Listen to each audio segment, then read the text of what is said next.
Hey guys, welcome to Rosie's Dessert Spot. In this tutorial I'll be demonstrating how to create this tall ombre cake decorated with chocolates and meringues. I'm working with an extra tall 5-inch cake here, and if you'd like to know how to stack and crumb coat a super tall cake, see the eye icon up top or in the description box below.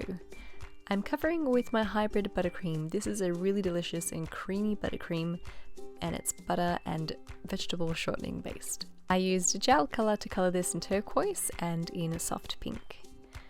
I'm connecting the buttercream up top with the buttercream that is on the side of my cake. It's very rough at the moment, and I'm going to go in with a scraper, something nice and flat, to start smoothing it all down. The more often you circle around the cake, the more blended the colours will be. There are going to be pockets here and there, fill in with the same colour, and if you end up mixing some colours, it actually looks really cool, so I recommend you do this, or you could just keep it sleek and neat, totally up to you. Once it is nice and smooth, you can pop it into the fridge to set. Notice how I've left that top lip braced. I'm going to cut that off later for an extra smooth and sharp edge. In the meantime, we'll create our chocolate decorations. This is a polycarbonate chocolate mold with a gem shape. You can find these online or at cake decorating specialty stores as well. Hobby stores might be able to sell them too. Move the chocolate around so that it fills your cavities completely, and then scrape off the excess. Give it a bit of a tap to release any air pockets, and then tap out the excess. Go against the polycarbonate mold one more time to make sure it's a nice clean cut. I pop mine into the fridge to rest for 15 minutes, and then I added in the second colour, following the exact same steps. This is regular white chocolate, and I did add in about a drop of gel food colour. I find that a drop doesn't affect my chocolate. When I add more than a drop, then the chocolate tends to seize. If you want it a bit darker, so you want to add more gel colour, then just add oil into your chocolate and it'll stop it from seizing.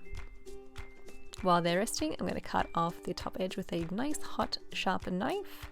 Pat down the edges and then go around with my scraper to raise any bits that have been pushed out to the side too far. Bring that back into center and you should have nice sharp edges. Our chocolates are coming out of the fridge. I'm tapping them pretty firmly on my countertop until they come out of the mold. They should look a little something like this. As a base for the decoration, I've got some edible gold leaf, and I'm gently kind of massaging that onto the cake. If your cakes come out of the fridge and it's got a little bit of moisture on there, even better. If you find that your gold leaf isn't sticking, you might want to brush on a little bit of water. I haven't used anything to stick these on because they have a sharp edging. I'm kind of pressing them into the frosting and they're adhering really nicely. I went in with some meringues that I pre-made for another tutorial, and I always make a heap extra and freeze them for times like these. Gonna go with some flowers. These are from the local $2 shop.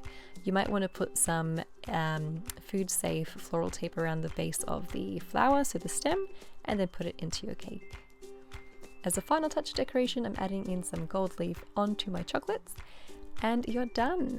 I hope you guys enjoyed this tutorial and you give it a go. If you do, hashtag Rosie's Dessert Spot so I can see your awesome creations as well. I apologize for the shonky lighting. It's a new angle. It's a bit of a learning curve, but in the next tutorial, I think I got the lighting down pat. So you can be the judge of that. I'll see you guys in the next one.